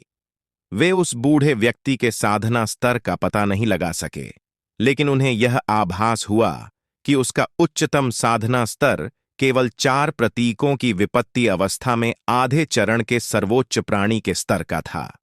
सबने इतनी मेहनत की और आखिर में उस बूढ़े आदमी ने सारे आड़ू चुरा लिए। भला उन्हें गुस्सा क्यों नहीं आएगा? विक्रांत, क्या यश ने तुम्हारे साथ पहले ही काफी बुरा बर्ताव नहीं किया है? बिल्कुल निकम्मे। अभी के अभी यहां से निकल जाओ। ये जगह मुझे दानव संत ने सौंपी थी। अगर तुम नहीं गए तो यहीं मर जाओगे। मुझे चेतावनी न देने के लिए दोष मत देना। उस बूढ़े आदमी ने तिरछी नजर से विक्रांत को देखा। फिर भीड़ का जायजा लेते हुए उसने व्यंग्य किया। यह तो घोर अन्याय है। धिक्कार है। ये तो बस एक बूढ़ी बकरी है। इसकी हिम्मत कैसे हुई एक दानव संत की विरासत पर दावा करने की? इसे मार डालो, इसका सूप बनाओ और इसके शरीर से दानव संत की विरासत चुरा लो। इस अहंकारी बूढ़े बकरे को मार डालो। उस बूढ़े आदमी पर सब लोग क्रोधित थे। उनकी आंखों में बर्फीली ठंडक भरी हुई थी और वे चिल्ला रहे थे, मारना! अचानक किसी ने चिल्लाकर बूढ़ी बकरी की ओर दौड़ लगाई। बूम! एक बेहद डरावना हथेली का निशान अचानक कहीं से प्रकट हुआ, जिसमें एक भयानक आभा थी। ये काले वस्त्र पहने एक बूढ़ा व्यक्ति था जो सबसे पहले उस बूढ़े आदमी को मारना चाहता था। हे, तुम निकम्मे लोग मेरी परछाई भी नहीं पकड़ सकते, फिर भी मुझसे खजाने छीनने की हिम्मत करते हो। बूढ़े बकरे ने ठाका लगाया और पलक झपकते ही हथेली के निशान से बच निकला। उसकी गति भूत जैसी थी, इतनी तेज कि कोई उसकी झलक भी नहीं देख सका। सब मिलकर हमला करो और इसे मार डालो। विक्रांत ने सूर्यदेव तलवार लहराते हुए दहाड़ लगाई और बूढ़े बकरे की ओर दौड़ पड़ा। गड़गड़ाहट! सूर्यदेव की तलवार से अतुलनीय चकाचौंध भरी रोशनी निकली, मानो आकाश में एक विशाल सूर्य उदय हो गया हो, जो अपनी पूरी चमक बिखेरते हुए सब कुछ राख में बदलने की धमकी दे रहा हो। धधकती तलवार की रोशनी बूढ़े बकरे की ओर बढ़ी। विक्रांत, मैं तुम्हें बता दूं, मेरे सामने घमंड मत करो। जब मैं घमंडी हो जाता हूं तो मैं खुद से डर जाता हूं। तुम्हें लगता है कि तुम मुझे टूटी हुई तलवार से मार सकते हो? क्या तुम्हें किसी गड्ढे ने सिर पर लात मारी है? विक्रांत को घमंडी लहजे में संबोधित करते हुए उस बूढ़े व्यक्ति ने अपनी असाधारण गति का प्रदर्शन किया, मानो वह शून्य में टेलीपोर्ट हो रहा हो। उसकी गति इतनी तीव्र थी कि सूर्यदेव तलवार की तीव्र प्रकाश किरणें भी उसे पकड़ नहीं पाईं। भूश भूश शक्तिशाली आभाएं आकाश में फैलकर उस बूढ़े बकरे की ओर बढ़ रही थीं। किंगयुन, झू बियाओ और कई अन्य प्रतिभाशाली और विशेषज्ञ उस बूढ़े बकरे के पास मौजूद दानव संत के रक्त और सर्वोच्च दिव्य औषधि की तलाश में थे और उसे पूरी तरह से मारना चाहते थे। हालांकि वह बूढ़ी बकरी बहुत तेज थी, जिससे लोग चकित रह जाते थे। वह एक पल के लिए प्रकट होती और फिर तुरंत गायब होकर किसी दूसरी जगह पर प्रकट हो जाती। इसी बीच युद्ध मंदिर के उत्तराधिकारी और बुद्ध के शिष्य कश्यप ने उस रहस्यमय पत्थर की शिला के लिए होड़ शुरू कर दी। काश्यप, मुझे यह पत्थर की शिला दे दो और मैं तुम्हें बाकी 2 खजाने हासिल करने में मदद कर सकता हूं। कैसा रहेगा? युद्ध मंदिर के उत्तराधिकारी ने शांत स्वर में कहा। उसकी आंखों में एक तीक्ष्ण चमक थी। यह पत्थर की शिला बौद्ध धर्म से संबंधित है। आप इसे इस विनम्र भिक्षु को क्यों नहीं दे देते? मैं आपके लिए बाकी 2 खजाने भी ला सकता हूं। कश्यप ने हल्की मुस्कान के साथ उत्तर दिया। ग्रेट थंडरक्लैप टेम्पल को स्वर्गीय आदेश का 9वां अध्याय चाहिए, लेकिन मुझे डर है कि यह उनके लिए ज्यादा उपयोगी नहीं होगा। युद्ध देवता मंदिर के उत्तराधिकारी ने उदासीनता से कहा। चाहे यह उपयोगी हो या न हो, यह विनम्र भिक्षु इसे वापस ले जाएगा और मेरे बुद्ध को इसे देखने देगा। कश्यप मुस्कुराए। अगर ऐसा है तो चलिए मुकाबला करते हैं। देखते हैं आपने महान सूर्य तथागत सूत्र के अभ्यास में कितनी प्रगति की है। युद्ध मंदिर के उत्तराधिकारी की आंखों में एक तीखी चमक कौंधी और उसने कश्यपा पर एक साधारण सा मुक्का मारा। धमाका! इस मुक्के में जबरदस्त लड़ाकू भावना समाहित थी। यह अराजक धुंध से भरा हुआ था। इसमें अद्वितीय शारीरिक शक्ति और अत्यंत भयंकर मुट्ठी का इरादा था। जैसे ही यह काश्यपा की ओर बढ़ा, ऐसा लगता है कि आपने युद्ध देवता के स्वर्ग द्वार खोलने वाले धर्मग्रंथ में भी महारत हासिल कर ली है। ऐसे में इस विनम्र भिक्षु को आपकी शक्ति का परीक्षण करने दीजिए। कश्यप ने हल्की सी मुस्कान बिखेरी और युद्ध देवता के मंदिर के उत्तराधिकारी की ओर हथेली से प्रहार किया। गड़गड़ाहट! आकाश के ऊपर एक प्राचीन दिव्य पर्वत उठता है।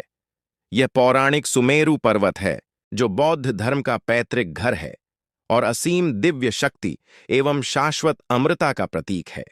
कश्यप की महान सुमेरु पर्वत दिव्य हथेली सुमेरु पर्वत की अमृता और शाश्वतता को दबाने की अवधारणा से प्रेरित है। यह हथेली का प्रहार देखने में बहुत हल्का लगता है, लेकिन इसमें अतुलनीय शक्ति समाहित है। टकराना! शून्य में तीव्र कंपन हुआ और वह पल भर में बिखर गया, जिससे अशांत शून्य धाराएं बाहर निकलीं। युद्ध देवता के मंदिर के उत्तराधिकारी और बौद्ध शिष्य कश्यप दोनों एक साथ कांपते हुए पीछे हट गए। यश, अब हमारे लिए आगे बढ़ने का सही मौका है। युद्ध देवता मंदिर का उत्तराधिकारी और बुद्ध के शिष्य कश्यप भयंकर युद्ध में उलझे हुए हैं। चलो इस मौके का फायदा उठाएं, वह पत्थर की शिला उठाएं और निकल पड़ें। हमें कोई नहीं रोक सकता। मुजवान ने जल्दबाजी में आग्रह किया। उसकी आंखों में अत्यधिक चिंता झलक रही थी। मुझे डर है कि यह बात पूरी तरह सच नहीं है। अगर हमें पत्थर की शिला मिल भी जाए तो भी हमारे लिए यहां से निकलना मुश्किल होगा। यश ने शांत भाव से कहा। उसकी आंखों में थोड़ी सी तीक्ष्णता झलक रही थी। तुम्हारा क्या मतलब है? मुजवान के चेहरे के भाव बदल गए। अब मुझे समझ में आया कि दानव संत महल की रक्षा के लिए कोई सर्वोच्च विशेषज्ञ क्यों नहीं है, क्योंकि इसकी कोई आवश्यकता ही नहीं है। दरअसल यह एक बढ़ता हुआ मायावी दानव प्राचीन वृक्ष है। यश की आंखों में एक तीव्र चमक कौंधी। उसने अभी अभी शब्दहीन स्वर्गीय पुस्तक की शक्ति को सक्रिय किया था और अंततः उसे पता चला कि कुछ गड़बड़ है। पता चला कि यह दुनिया भी भ्रम की शक्ति से बनी थी और इसका स्रोत एक प्राचीन मायावी वृक्ष था। अपनी विकास अवस्था में प्राचीन फैंटम वृक्ष अपने विकास काल के चरम पर भी पहुंच चुका है और लगभग परिपक्व होने के लिए तैयार है। शब्दहीन दिव्य ग्रंथ के माध्यम से यश ने एक विशालकाय प्राचीन दानव वृक्ष को देखा, जो लाखों फीट ऊंचा था और शून्य में खड़ा था, जिसकी काली शाखाएं शून्य में फैली हुई थीं और भीतर स्थित स्वर्ग और पृथ्वी से ऊर्जा खींच रही थीं। यह छोटी सी दुनिया पूरी तरह से बनावटी है। केवल केओस डिवाइन माउंटेन और हमारे सामने मौजूद 3 खजाने ही वास्तविक हैं, क्योंकि ये दानव संत द्वारा छोड़ी गई चीजें हैं, और यहां तक कि मायावी दानव प्राचीन वृक्ष भी इनके करीब नहीं पहुंच सकता। यह हास्यास्पद है कि ये प्रतिभाशाली और शक्तिशाली व्यक्ति अपनी जान की बाजी लगाकर लड़ते रहे, इस बात से अनभिज्ञ थे कि उनकी अपनी जान पहले से ही खतरे में थी। क्या प्राचीन माया वृक्ष? इस खबर से मुजुआन भी स्तब्ध रह गई। टॉम्ब किंग सिटी के गहन ज्ञान और अनुभव के साथ वह स्वाभाविक रूप से जानता था कि प्राचीन भ्रम वृक्ष का क्या अर्थ है। अलौकिक राक्षसों के लिए मायावी दानव प्राचीन वृक्ष जीवन वृक्ष के समान है।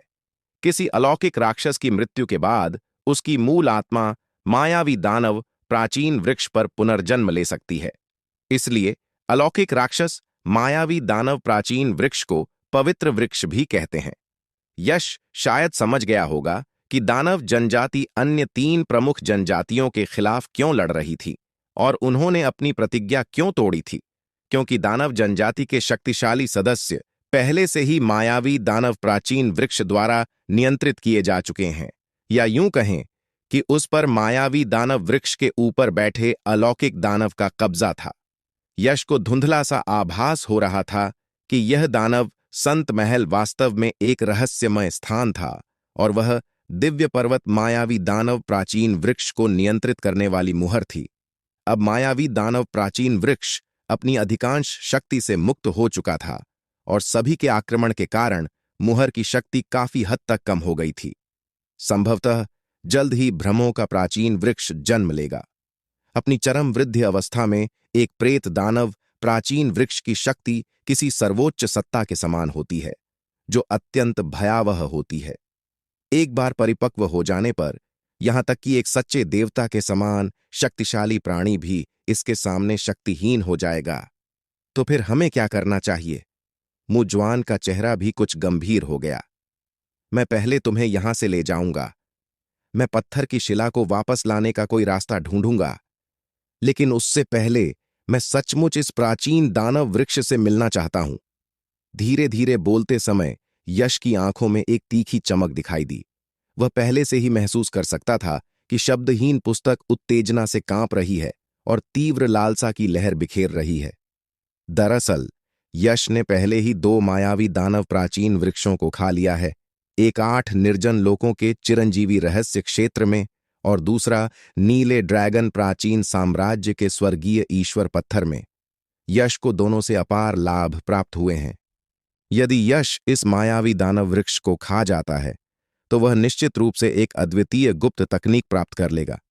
वर्तमान में यश के पास devouring heaven secret technique, teleportation secret technique, ancestral dragon secret technique और ट्रू फिनिक्स सीक्रेट टेक्निक हैं, जिनमें से प्रत्येक की अपनी अनूठी क्षमताएं हैं। हालांकि यश के पास अभी भी एक वास्तविक हत्यारा गुप्त तकनीक की कमी है। शब्दहीन पुस्तक में निहित 108 गुप्त तकनीकें स्वर्ग के नियमों की शक्ति को समाहित करती हैं, जो अत्यंत गहन हैं और मार्शल आर्ट के मूल की शक्ति का प्रतिनिधित्व करती हैं। इसलिए यश प्रत्येक गुप्त तकनीक के प्रकट होने की बेसब्री से प्रतीक्षा करता है। क्या यश, क्या तुम पागल हो गए हो? यहां तक कि सर्वोच्च शक्ति प्राप्त व्यक्ति भी अपने चरम विकास चरण में मायावी दानव प्राचीन वृक्ष के सामने शक्तिहीन है। तुम भला क्या कर सकते हो? अगर हमें जाना ही है तो हम साथ ही जाएंगे। मुजुआन चौंक गई और अविश्वास भरी निगाहों से यश को घूरने लगी। चिंता मत करो, मैं ठीक हो जाऊंगा। यश ने हल्की सी मुस्कान दी। वह नहीं चाहता था कि किसी को भी उस शब्दहीन पुस्तक का रहस्य पता चले, इसलिए बेहतर यही था कि वह इसे पहले मुजुआन के पास भेज दे। भनभनाहट, दिव्य देव पत्थर चमका और पल भर में एक हल्की सी रोशनी की धारा में बदल गया, जिससे वह दानव संत महल से निकल गया।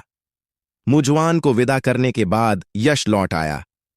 बूढ़े बकरे, कमीने, तुमने मुझे बताया तक नहीं कि तुम एकांतवास से बाहर आ रहे हो। यश की आवाज अचानक बूढ़े बकरे के दिमाग में गूंजी, जिससे वह चौंक गया। यश, तुम भी यहां हो? कहां हो? मैं तुमसे कह रहा हूं, अभी के अभी यहां से निकल जाओ। यह दानव संत महल बहुत दुष्ट है। इसके अंदर एक प्राचीन दानव वृक्ष दबा हुआ है। बूढ़े बकरे ने मन ही मन जल्दी से कहा। क्या तुम्हें मुझे बताने की जरूरत है? मुझे तो पहले से ही पता था। वैसे भी वो मायावी दानव वृक्ष जन्म लेने ही वाला है और मुझे डर है कि यहां से कोई बच नहीं पाएगा। क्या तुम एक और बड़ी चोरी करने की योजना बना रहे हो? यश ने आंखें घुमाते हुए कहा। उस बूढ़े आदमी को वाकई यहां के मायावी दानव वृक्ष के बारे में पता था। चलो एक बड़ी डकैती को अंजाम देते हैं। कैसे?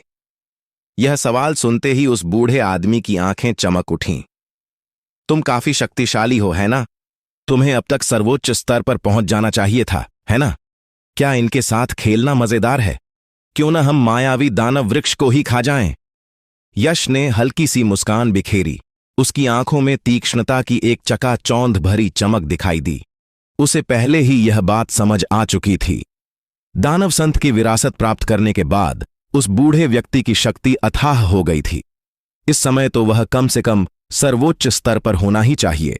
इसीलिए वह बूढ़ा व्यक्ति विक्रांत, किंगयुन और जूबियाओ के हमलों से इतनी आसानी से बच निकला। इसके अलावा यश को आश्चर्य हुआ कि उस बूढ़े व्यक्ति की टेलीपोर्टेशन तकनीक पहले ही उच्च स्तर की निपुणता तक पहुंच चुकी थी और वह यश की तुलना में कहीं अधिक तेजी से प्रगति कर रहा था। वह किसी भूत की तरह शून्य में स्वतंत्र रूप से टेलीपोर्ट कर सकता था। मैं अभी सर्वोच्च क्षेत्र के पहले स्तर पर ही हूं। बूढ़े आदमी ने मुझे बहुत जल्दी आगे बढ़ने से रोकने के लिए मेरी शक्ति को दबा दिया। मायावी दानव प्राचीन वृक्ष को खा जाना? हाँ, वैसे तो मेरे मन में भी यही विचार आया था, लेकिन मैं अकेले नहीं कर सकता था। लेकिन तुम्हारे साथ यह योजना संभव है। उस बूढ़े बकरे ने अश्लील ढंग से ठहाका लगाया।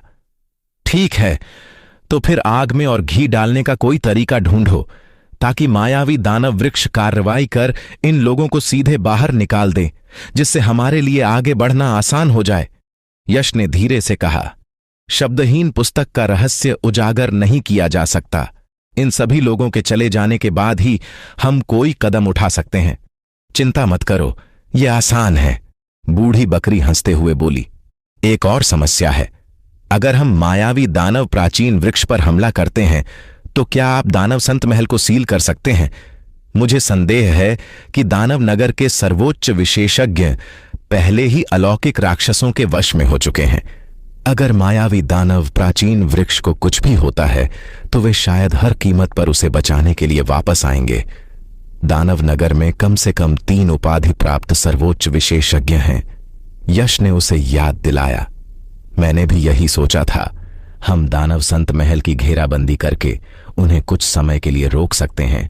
इसके अलावा अगर हम मायावी दानव प्राचीन वृक्ष को नष्ट कर दें तो उन सर्वोच्च विशेषज्ञों के भीतर छिपे अलौकिक दानव जड़विहीन पानी की तरह हो जाएंगे और हम शायद उन्हें आसानी से नष्ट कर सकते हैं। हो सकता है मैं दानव जनजाति के लोगों को भी वश में कर सकूं। बूढ़े बकरे ने जवाब दिया। बहुत अच्छा। यश ने राहत भरी सांस लेते हुए सिर हिलाया। बूढ़े बकरे से बातचीत खत्म करने के बाद बूढ़े बकरे ने कार्रवाई शुरू कर दी। गड़गड़ाहट।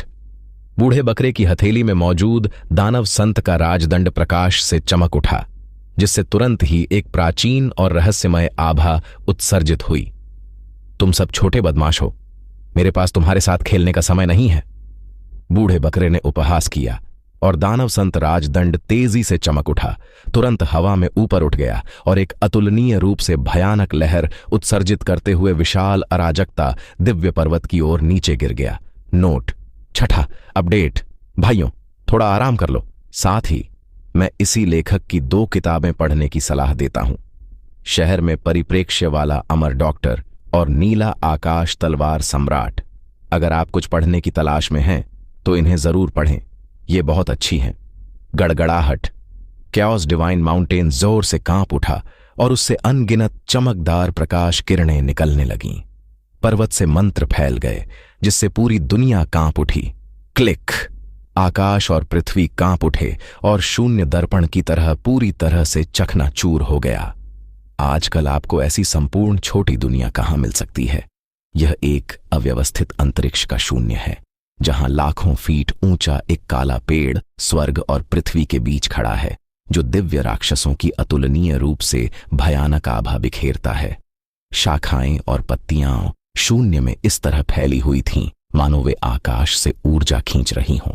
उस काले दानव वृक्ष की छतरी इतनी घनी थी कि सूरज की रोशनी उस पर नहीं पड़ती थी, और उस वृक्ष पर प्रकाश के गुच्छे थे जो शाखाओं पर लटके फलों की तरह लग रहे थे, मानो वे किसी विचित्र जीवन का पोषण कर रहे हों। दानव वृक्ष के ऊपर अराजकता दिव्य पर्वत से एक सील करने वाली शक्ति निकल रही थी, जो दानव वृक्ष को इस स्थान के भीतर कसकर बांधे हुए थी। हालांकि सील करने की क्षमता लगातार कमजोर होती जा रही थी, मानो वह किसी भी क्षण टूट सकती हो।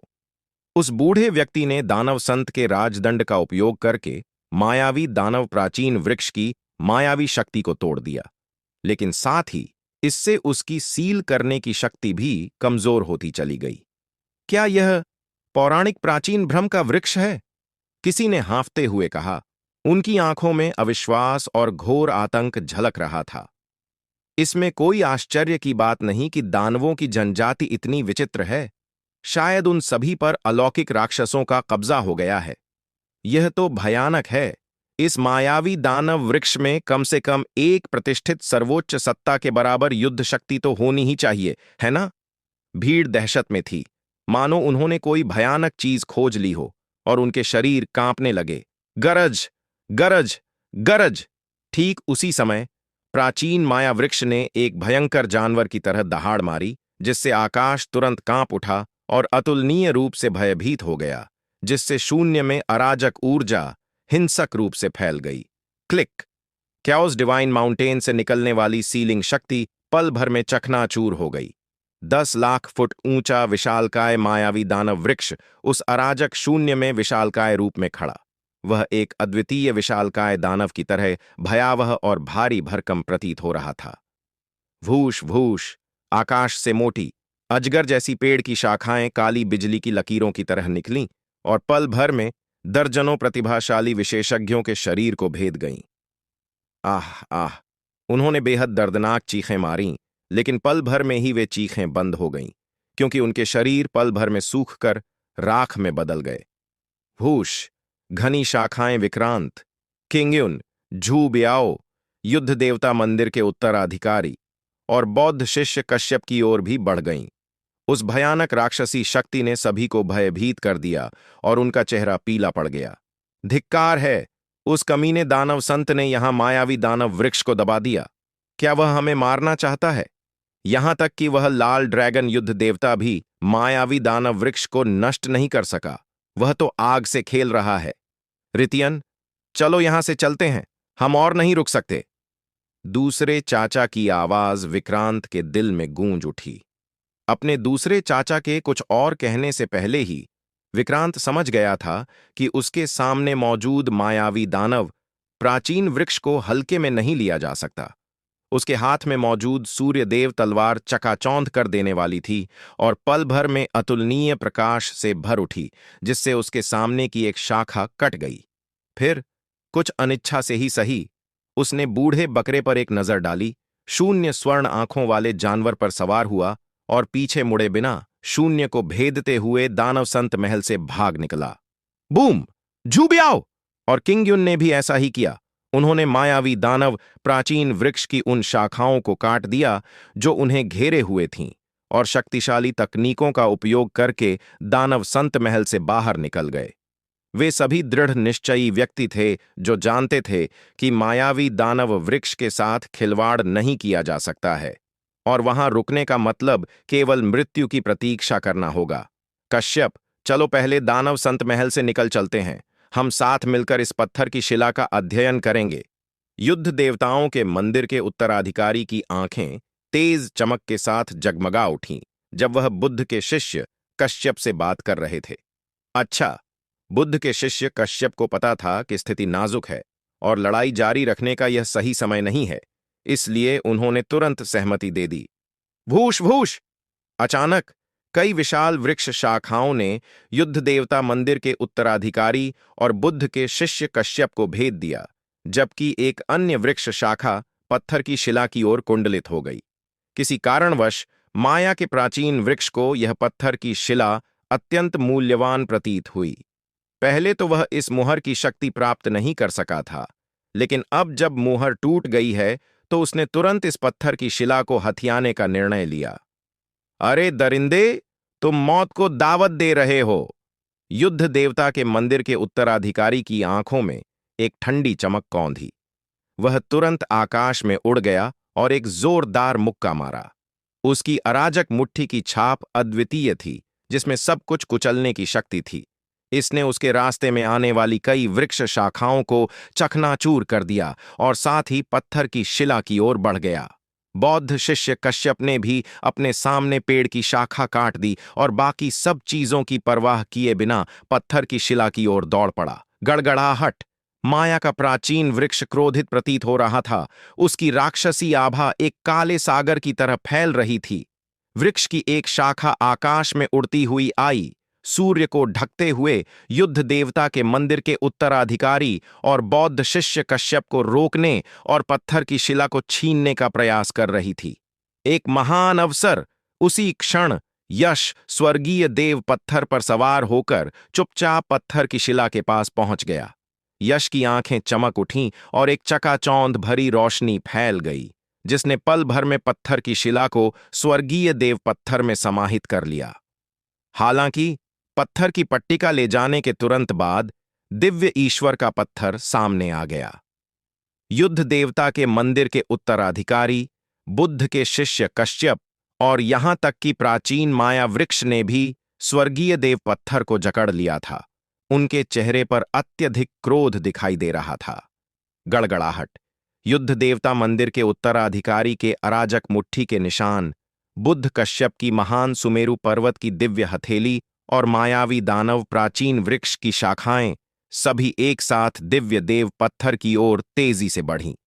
पल भर में आकाश कांप उठा और अराजक धुंध फट पड़ी। भयानक शक्ति अत्यंत प्रबल थी। अरे बदमाश, पत्थर की शिला मुझे सौंप दे, वरना चाहे तुम कहीं भी भाग जाओ, मैं तुझे अपने हाथों से मार डालूंगा। युद्ध मंदिर के उत्तराधिकारी ने खौफनाक स्वर में कहा। अंधेरे में छिपे उपकारी, यह पत्थर की शिला तुम्हारी नहीं है। इसे मुझे सौंप दो, अन्यथा बुद्ध दयालु होने पर भी प्रचंड क्रोध से प्रतिशोध लेंगे। बौद्ध शिष्य कश्यप की आवाज भी कुछ ठंडी थी। इसमें कोई आश्चर्य की बात नहीं है कि वे क्रोधित थे। आखिरकार उन्होंने शहर के सुरक्षा घेरे को तोड़ते हुए, 3 दानव सरदारों का वध करते हुए और बाधा को पार करते हुए इस पत्थर की शिला को खोजने के लिए बहुत प्रयास किया। जैसा कि बाद में पता चला, अंधेरे में छिपा हुआ व्यक्ति ही इसका फायदा उठाकर पत्थर की शिला को चुरा ले गया। गड़गड़ाहट। भयंकर हमला शुरू हुआ, लेकिन दिव्य पत्थर तेज रोशनी से जगमगा उठा और उससे निकलने वाली रहस्यमय जादुई शक्ति ने वास्तव में सभी हमलों को रोक दिया। हालांकि यश को इस बात का यकीन नहीं था कि दिव्य पत्थर कितने शक्तिशाली हमले को झेल सकता है, इसलिए प्रकाश की एक चमक में वह दिव्य पत्थर से बाहर निकला और उसे दूर रख दिया। यश! युद्ध देवताओं के मंदिर के उत्तराधिकारी का चेहरा बेहद उदास था। उन्हें उम्मीद नहीं थी कि अंधेरे में छिपा हुआ व्यक्ति वास्तव में यश होगा। तो ये हैं उपकारी लिंग, पत्थर की शिला मुझे सौंप दीजिए और अब से आप मेरे महान वज्रपात मंदिर के मित्र होंगे। बौद्ध शिष्य कश्यप ने यश की ओर उदासीनता से देखते हुए धीरे धीरे कहा, तुम दोनों, मायावी दानव वृक्ष अपना प्रकोप दिखाने ही वाला है। अगर ऐसा हुआ तो तुम यहां से निकल नहीं पाओगे। मुझे चेतावनी न देने के लिए दोष मत देना।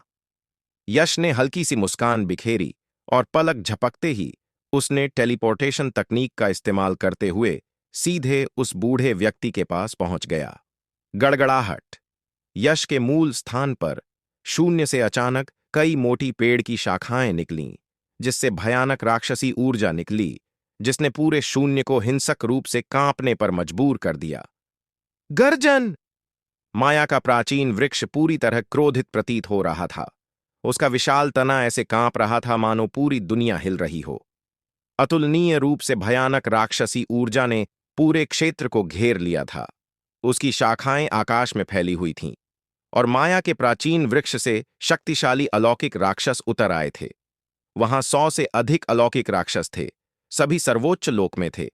उनकी आभा अत्यंत भयावह थी और उनकी काली राक्षसी ऊर्जा ने सभी की आत्माओं को कंपा दिया। इस भयावह हमले में किसी के साथ कोई भेदभाव नहीं किया गया, यह सभी को अपनी चपेट में ले लिया।